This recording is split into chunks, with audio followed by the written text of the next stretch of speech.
Okay. I don't know that I'll be able to stream at all. Rural internet seems to be in play here.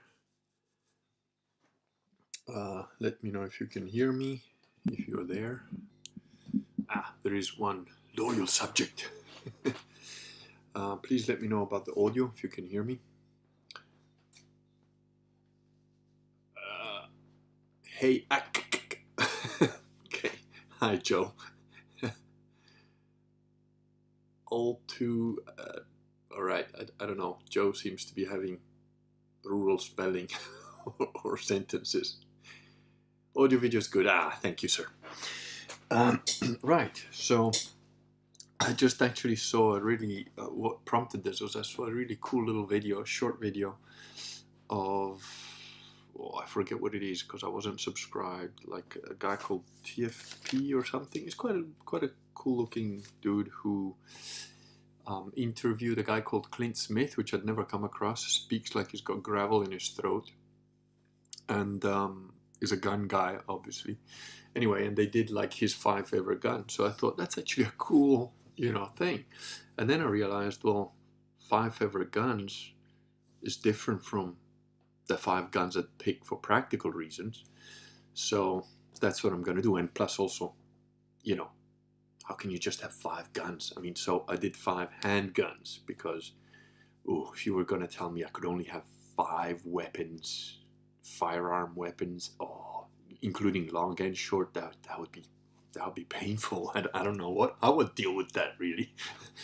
Now, couple of parameters. First of all, this is blue sky thinking, all right?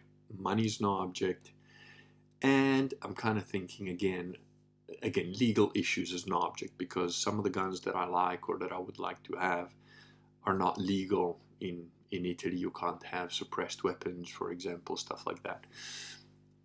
So I'm thinking mostly, rural USA rules or, total anarchy type rules or something. And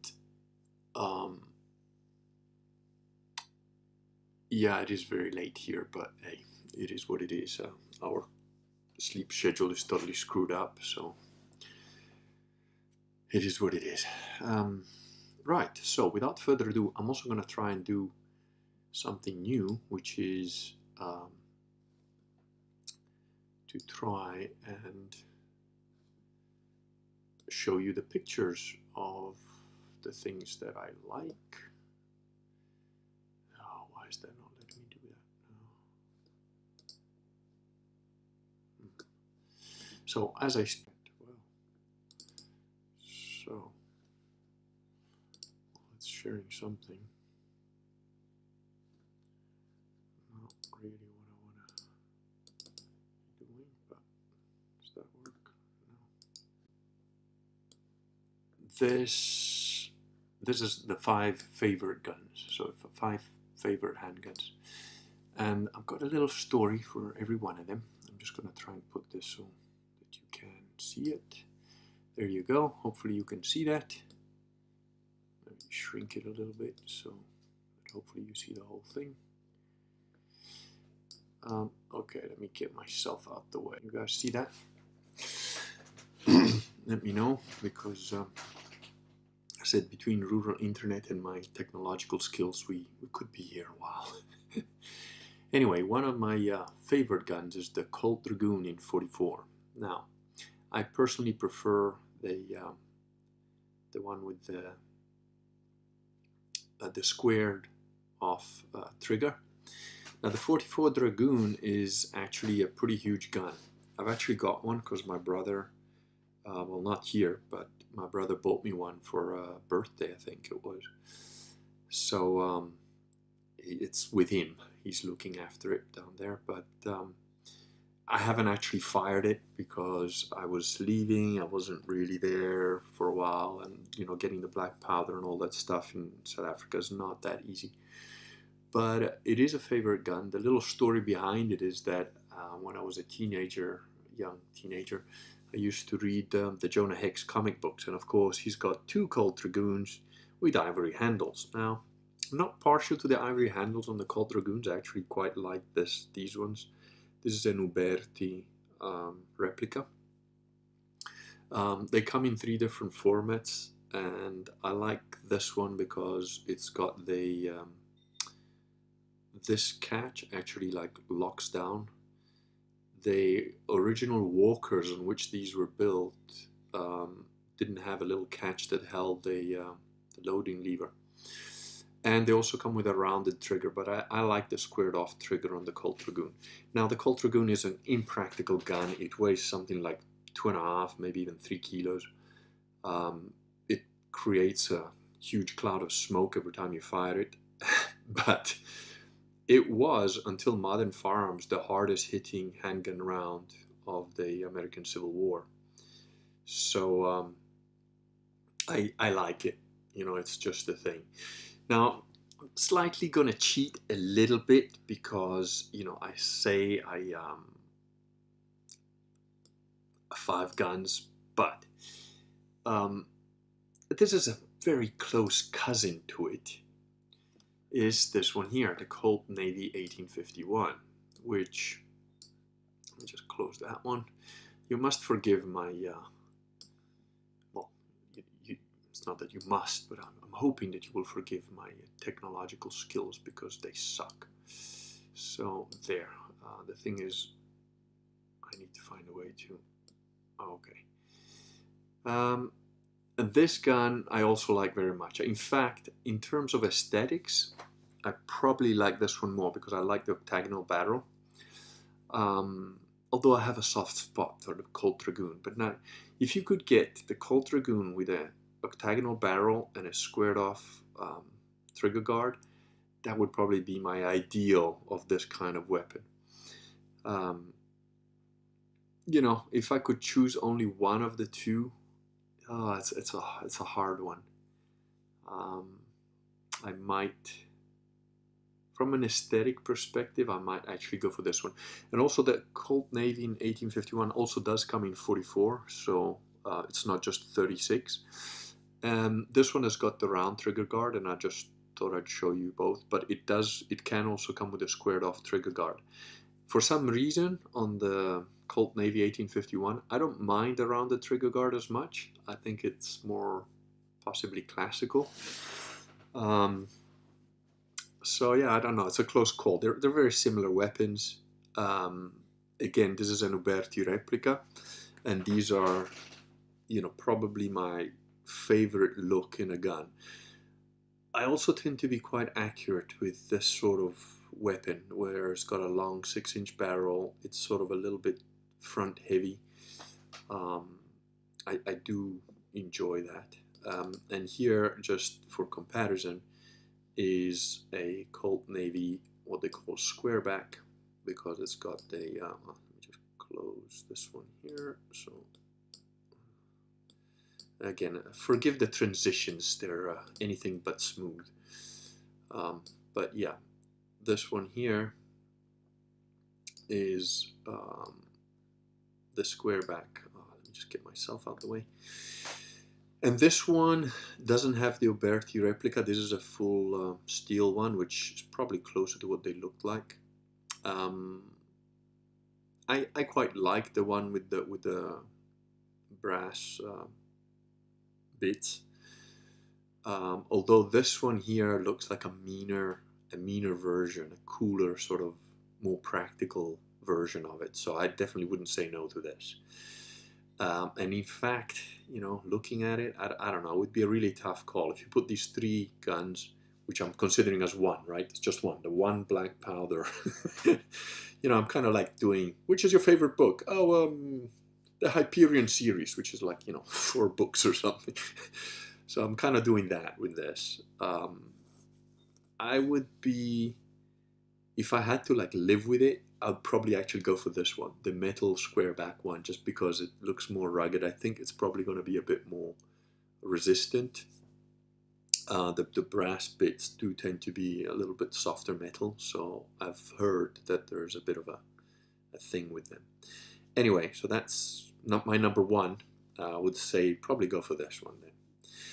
Now another gun that I quite like and I enjoy is a Beretta target pistol model 87. This is a nice little gun. It's not little actually. It looks a little bit like a Robocop gun.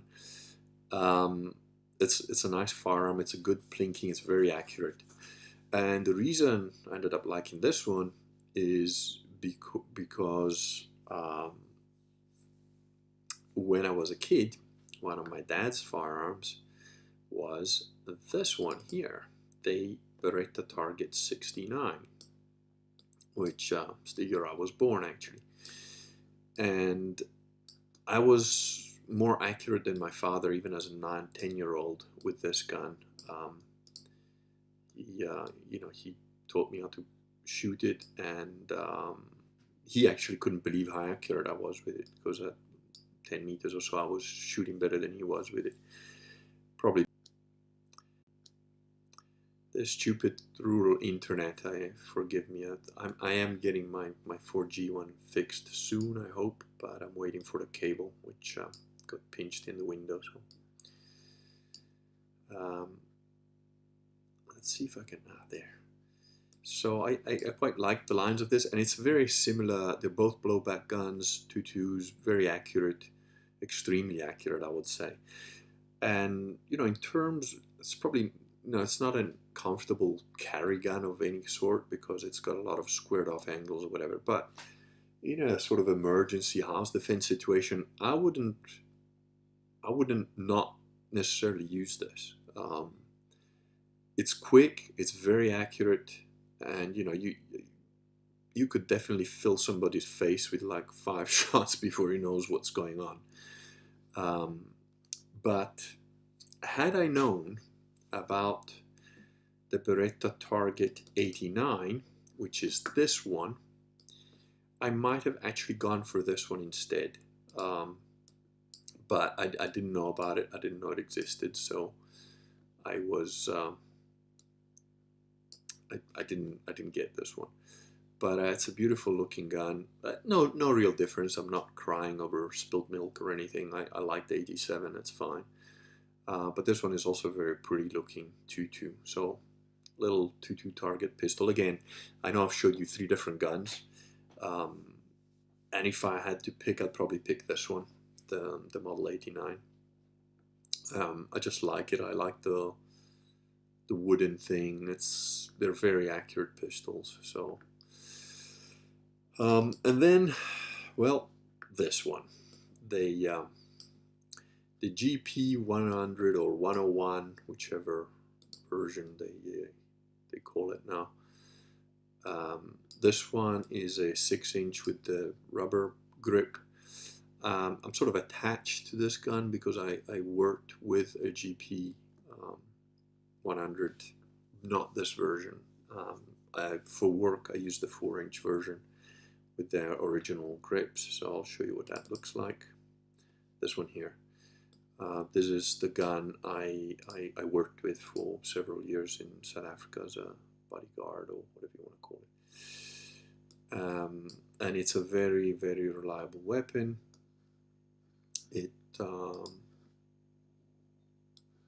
It's extremely accurate. At the time, I don't think I'll be able to do that now, but at the time I was practicing a lot. Draw fire at 50 meters, I would do a headshot within 2 seconds. Even with another sort of person next to it, like a hostage situation. I wouldn't want to take that shot now at 50 meters with a 4-inch barrel, but that gun, I knew exactly where it would shoot at the time. It was very, very accurate for me. And it was, 2 seconds is actually quite a long time, but at 50 meters for a handgun, it's not, especially if you hit exactly what you're aiming at. So I'm sort of attached to it because of that, because I worked with it. And then a gun that I actually like, but I am not particularly good with it. Shooting it doesn't work very well for me, is the actual 1911. And I quite like the sort of standard 1911 government issue, which this is not. This looks nice and green and whatever, but you can see it's got like a little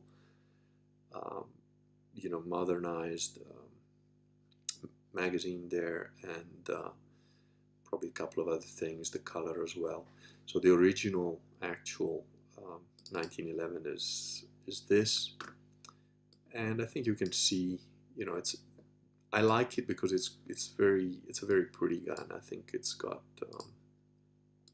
very nice lines, and this is the original sort of bog standard government issue 1911, and I still think it has nice lines. I prefer that, you know, the other one I just showed you would probably be something I would like better. But I'm not particularly good at shooting with these guns because of this this thing here, the grip safety. I tend to shoot like an old cowboy with a little bit of a loose hand, and that means that I don't necessarily always engage this. So if I were to have a 45, I'd probably do what a lot of people do, they pin this in, so it's like shot. I'm also not a huge fan of carrying cocked and locked, just because I've been around firearms long enough to know that mistakes happen, accidents happen, accidental discharges happen, and just when you think, no, it's not possible to, boom, you know, it can happen. I'm a particularly careful guy. I haven't had an accidental discharge other than once when I was 7 with my little Colibri, which had a nail as the hammer. It's a tiny little rifle that could shoot like tiny shotgun shells or even full bullets like a rifle. And I was waiting, you know, for a bird to land or something, and in the hot sun. And I think what happened, it must have just been metal expansion, because I was super careful with that rifle. It didn't have a trigger guard. It was just like a little trigger that if you touch it would go off. And you know, I was sitting there with my dad waiting for a bird to land, and I was no older than 7.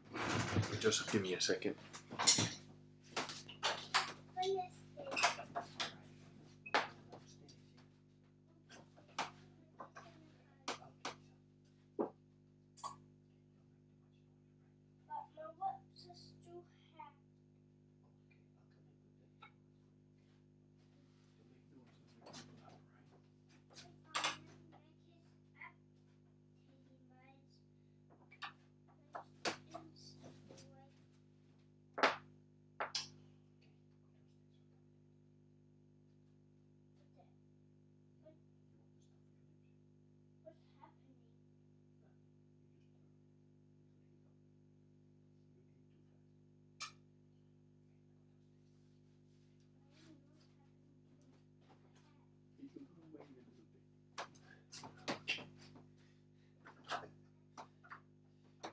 Yeah, the little dude is also still up. He's got a hiccup. Anyway, yeah, sorry, where was I? Yeah, so I was like 6 or 7, and I think it was just metal expansion, because I know I didn't touch it. I didn't have my finger anywhere near the trigger, and it just went off. And my grandparents' dog was like walking a couple of meters away, and you know, I had the gun in a safe direction, didn't have my finger on the trigger, and so it just shot into the ground. And my dad looked at me like, "The fuck?" I'm like, "I don't know, Dad. Look at my hands. I haven't moved. I don't know what happened." So accidental discharges do happen, and the preferred, or let's say quickest way to have access to the weapon, if you're carrying it for self-defense or whatever, is to have it cocked and locked. And I'm not a huge fan of that idea. So I like it, but I probably wouldn't carry it cocked and locked, which I know sort of defeats the purpose of having it. And finally, a gun that I do like, and it is just a pure sort of, just like the look of it, no real redeeming factors for it other than that, is the Desert Eagle in 50. I mean, if you're gonna have a Desert Eagle, don't pussyfoot around and have it as a 44 or a 357. I would only have it in 50. It's a very accurate gun. Funnily enough, it is a blowback system, so the barrel is steady. You know, it doesn't move around when you shoot, and it's extremely accurate. I haven't fired this much, but at 7 meters, I'll hit the same hole with one of these things. It is a cannon. It's huge. It's impractical. You wouldn't want to carry that around all day, generally speaking, because it'll put your back out. But you know, like the, what is it, Samuel Jackson thing, if you positively know you gotta kill every motherfucker in the room, I wouldn't go for an AK. I'd probably go for this, just as long as I know that I can shoot through walls and, you know. I don't know, it's only 7+1, but hey, it's a 50 cal, you know. I just, as long as I hit him in general body mass, it's fine. I can just forget about it. And if I did get a 50 cal, which I've never bought one because I could never justify the expense, it's a purely luxury item. I would probably definitely go full custom, like weird full custom. Not this particular one because I don't necessarily like this look. Especially I'm not into the whole skull, you know, Mexican skull thing here at the front. But it would be something, I don't know, I was thinking black with ivory handles and something like that. I don't know. It would be an obscene sort of thing. So that's the favorite guns. But now, what if I actually have to just stick to 5 practical guns? So in terms of practical guns, funnily enough, which this was also kind of a favorite of mine because you know, I've always wanted a PPK since I was a kid because James Bond, you know, whatever. It's actually a really good little gun. It's practical in that it's very small. You can put it in your pocket. You can put it almost anywhere. In fact, it's a little bit too small for me. And this version has got the extended magazine, which works better for me than the original. Although I really like the original look better. It's very accurate. It is a bit loud, but it's very accurate. I think, given its accuracy for its size, it's a very nice compact little pistol to carry around. And it's yeah, I like it. It works well. It fits. My hands are a little bit big, so it does catch a little bit. It does cut me a little bit on the webbing now and then if I'm not careful, but I really like it. I'm going to take a little pause here. I should have done it after the favorite ones just to quickly read through the comments. Mighty Bear says, nice, reminds me of Malcolm Reynolds' gun in Firefly. Oh, you're talking about the Colt Dragoon. Nice, tried the Pieta 1851 Colt replica and 1860 Army replica black powder before. Yeah, they're fun. Oh, that Navy Colt is a beauty. Something about the octagon and hexagons. I have octagon nunchucks and they're my favorite. Yeah, I know what you mean. I had octagon nunchucks as well. Exactly what I was thinking. They took the brass beauty and made it menacing. Yeah. The more ovulate trigger guard is in brass is my preference, but hey, they're all nice. Yeah, it is a preference thing. Extremely proud trigger on that Beretta.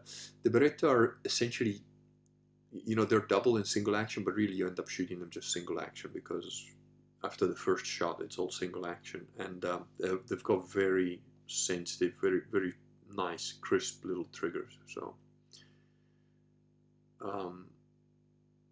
GP 100 black 357 6-inch, same gun. Yeah, it is a nice gun. It is heavy, but I carried a 4-inch one for years and I don't have a problem with it. Brining high power, ditched the grip safety after the 1911. Yeah. There is no going easy with a Desert Eagle. Yeah, exactly. Desert Eagle has a rotating bolt like a black rifle, bolt rifle, don't know what you say. I love the SIG P210 with a wooden handle. Kind of want a Chiappa Rhino too. Yeah, rhinos are, I don't like the look of it, but the Mateba is a nice 357. Anyway, back to practical guns. I think this is a practical little gun. I think it's good for, you know, even a woman like to hold in terms of size. So I just like it. It's a nice little thing. Now my preferred option, if we were going like, oh, you know, full, you get what you want, blue sky stuff, I would like certainly a PPK with a suppressor. I don't know that it would make that much difference because the PPK is loud, but it just looks cool, and you know, the whole James Bond thing. So, and if you can have the option, why not? Unfortunately, in Italy, it is not allowed to have any kind of suppressions, so But I think in the States you can. I believe, I don't know, there might be some regulations, but I think, whatever, blue sky, you know, we're not talking what's legal, possible, monetary wise or whatever. It's just like what I like. That would be it. For the second pick, I'd still stick with the Beretta Model 89. I would have that if I could only have 5 guns. And for the third pick, I would probably go back to my old faithful, the 357.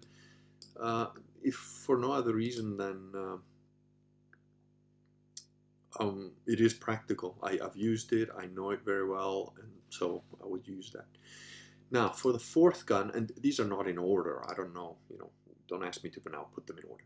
Now for the fourth gun, I would get whichever generic 9mm with plenty of ammo that doesn't offend my sensibilities.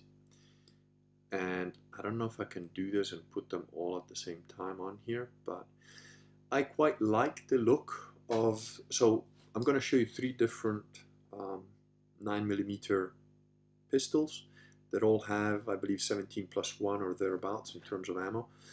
This is the PX4 Storm in Beretta. I've shot it, it's a nice gun.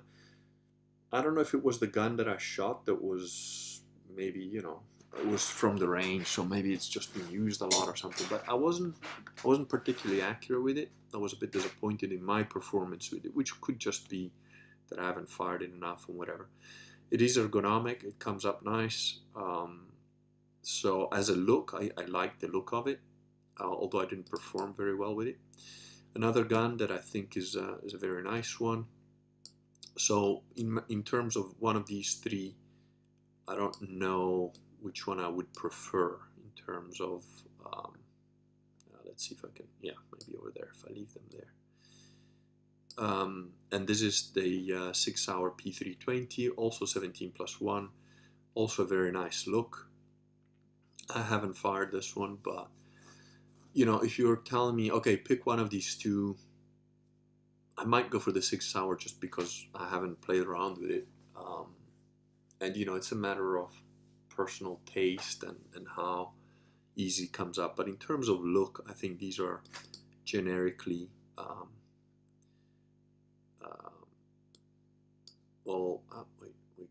yeah.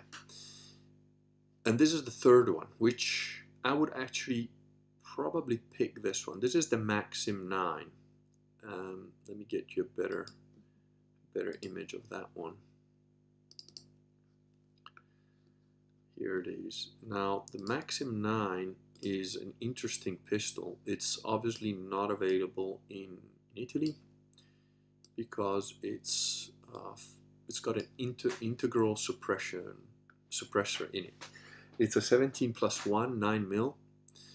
9mm. I know that the shape looks weird and you're sort of thinking, oh, that's not really a carry gun, but I think it is.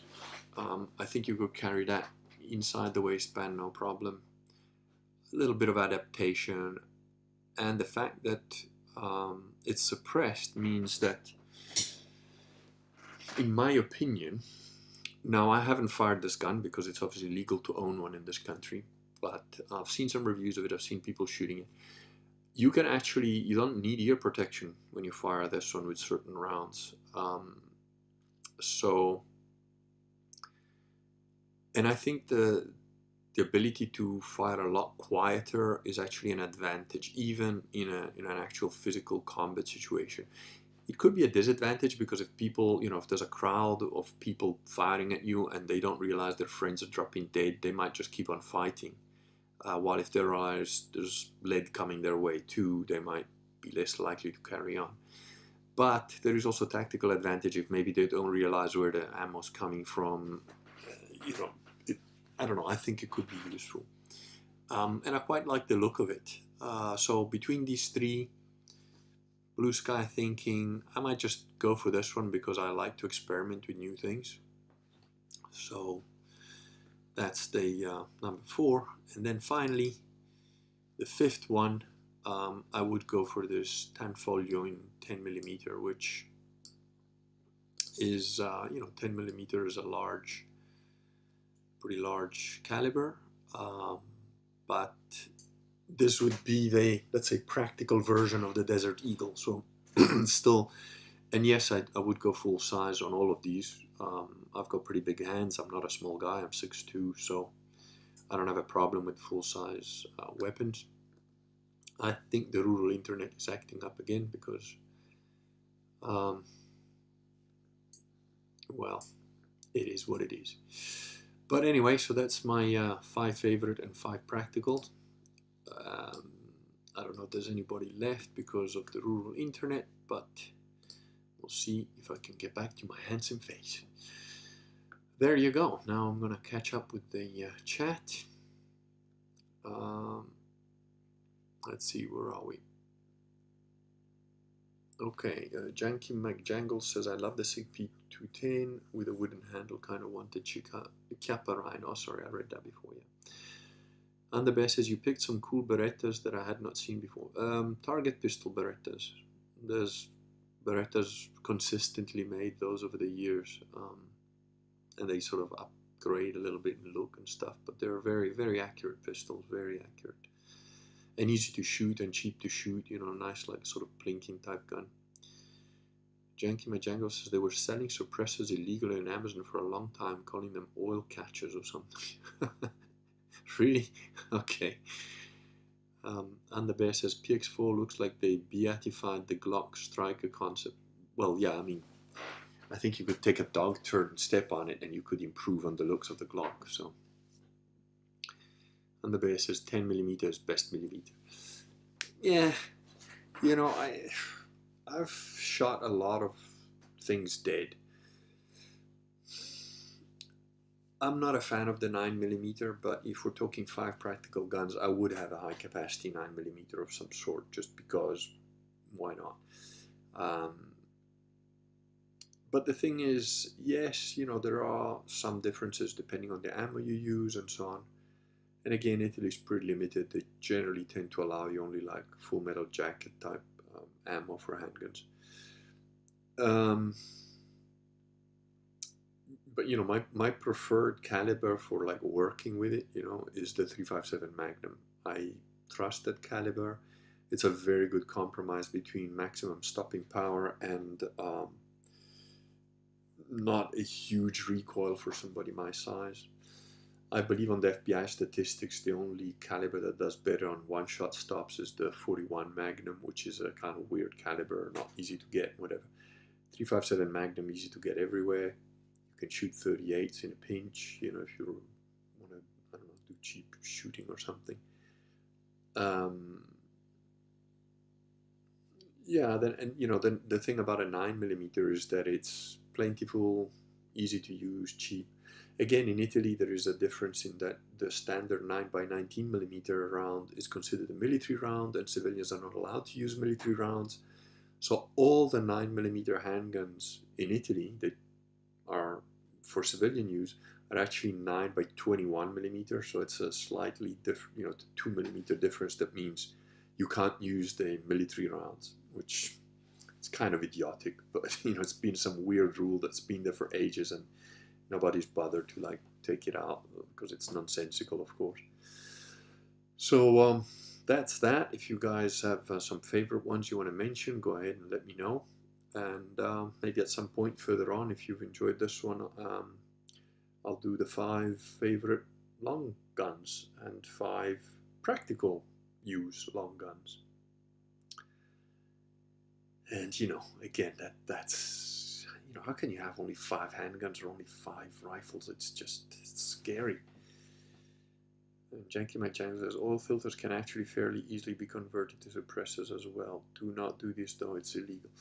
Yeah, I've seen the YouTube videos, but I don't know, I wouldn't bother really. I don't know that would even work, and how the hell would you aim with it, you know? So it's kind of like, you know, the real uses of a suppressor, even, you know, if we're talking, I don't know, civil war, anarchic, apocalyptic events and whatever, well, this was only short guns. It was only handguns. I didn't consider any long guns. So no shotguns, no rifles in this one. If we're talking whatever covert ops and whatever, the idea of a suppressed firearm is probably, forget the name, and there is a company that's trying to make like a modern version of it. But it's what the SOE, Special Operations Executives, used in the Second World War, and it's a 7.65 caliber, so it's the same caliber as a PPK with an integrated suppressor, which is basically almost like a one-shot weapon. In other words, you shoot once and then you have to like kind of do this little hand cocking thing to get the next round in, so that the casing doesn't eject. And apparently it is very, very suppressed. Almost sort of Hollywood silencer type noise. But again, that is maximum effective range that says 25 meters. But really, when you're talking about a weapon of that sort, you're talking about shooting somebody in the head from probably no more than 5 meters away tops, with a weapon that is not a quick weapon to reload or fire again or whatever. And I'm thinking, if you can get within 5 meters of a guy, how often are you going to need like that kind of a weapon? Even in like some special ops circumstances, okay, I could see it, you're sneaking up on some compound and you want to take out a guard, and the nearest guard to him is another 30, 40, 50 meters away, maybe. But if you can get within 5 meters of a guy without him having spotted you or freaking out, maybe just use a knife,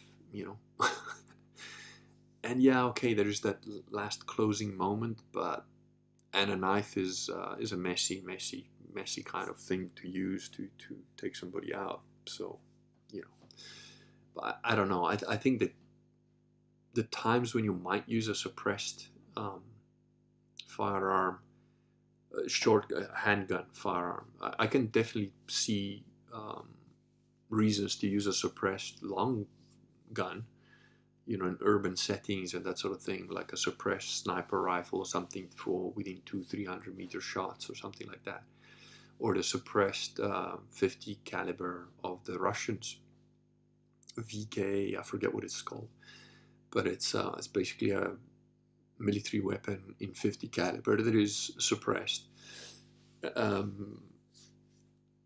And in typical Russian fashion, I think it has a use, something like that would have a use. But a suppressed handgun, when would you, realistically, when would that come into play? So I don't know that it's a very useful sort of gun, but, why not have it if you can? Why not,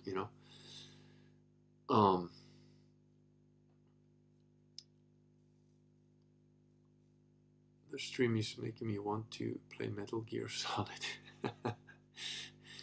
Yeah, I don't really have time for games, so I don't have time for my life at the moment, but yeah. So anyway, that's sort of the stream, unless you guys have got any questions or comments or stuff like that. I've been going sort of probably a bit more than a half hour because the stream interrupted a couple of times thanks to rural internet. But yeah, that was it. I will probably do another one on long guns if you guys are interested into that sort of thing.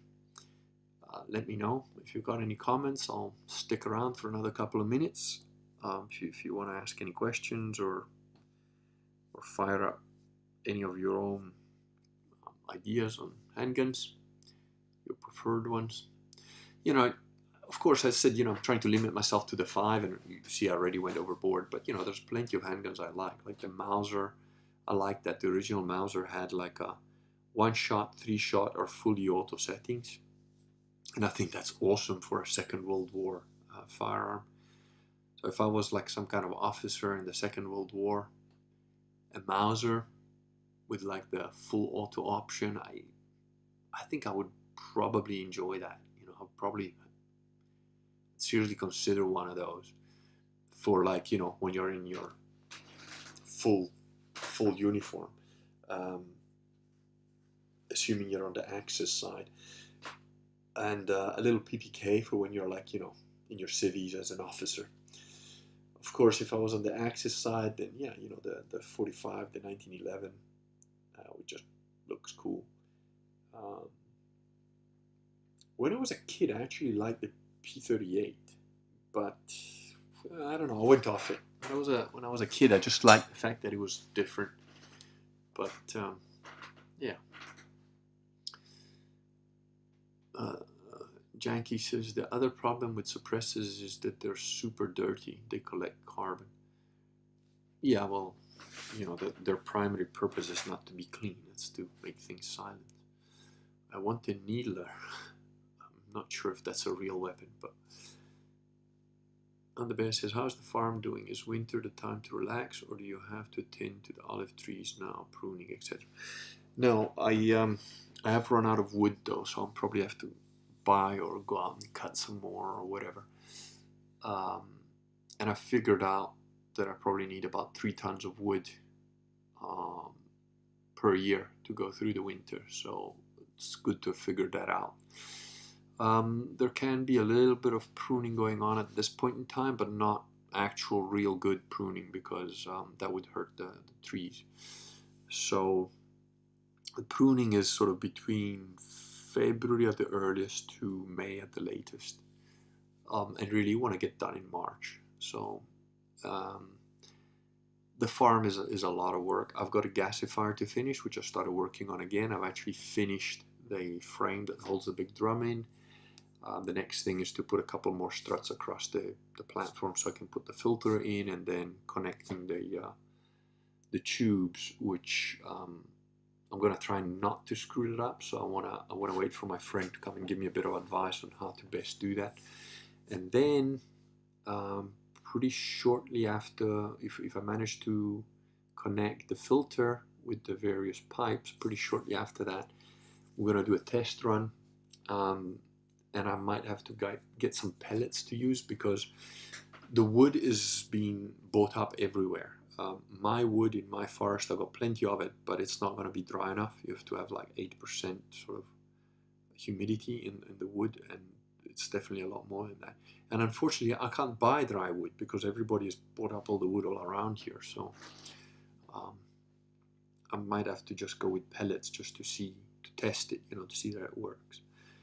So hopefully sometime during the month of January, I've given myself until March. I've updated the Kickstarter information on it because I was ill and I am behind. But hopefully between now and the end of January, I will hopefully make enough progress on it to know if I've achieved something or not. The wet wood is going to be an issue because even my big stove that I use in the house, when you go outside and you look at I don't know what you call it, the sort of cap that you have on top of the pipe that goes out the house, it's got like a little cap to like make sure it doesn't get rained on, and that cap has got like drips and drabs of basically what looks like tarmac hanging off it. That's how dirty and wet and crappy the wood is. It works, but it also clogs up the whole stove. It's a pain in the ass. Gasifier project sounds very interesting. Best of luck with all the energy needs. Yeah, I'm looking at property in Lazio, ancestral homeland. Oh, Underbear, you want to come closer to where I am? Ping me an email, because we're forming a community. There's actually now several people that are looking for property around here.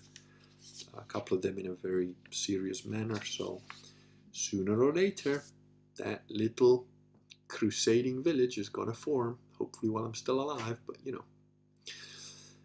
Anyway, that's it. It looks like I've either satisfied all your gun needs or you don't have any comments or questions on it. Thank you very much for being here and listening. And let me know in comments after you've watched the video, those of you that weren't here for the live thing, if you're interested, if you want me to do the long arm version of this where I talk about rifles and shotguns. Possibly I might have to do 2 different shows because rifles, shotguns, they're both long arms, but they're kind of different long arms. I mean, How do you want to limit yourself to just 5? And then maybe I'll do another show, which is you can only have 5 firearms of any kind, long, short, whatever, forever. That's it. That would be a very tough show to do, but I'll have to think on it. Anyway, thank you all. Have a good evening, and have a good 2023. And God bless you all. Thank you.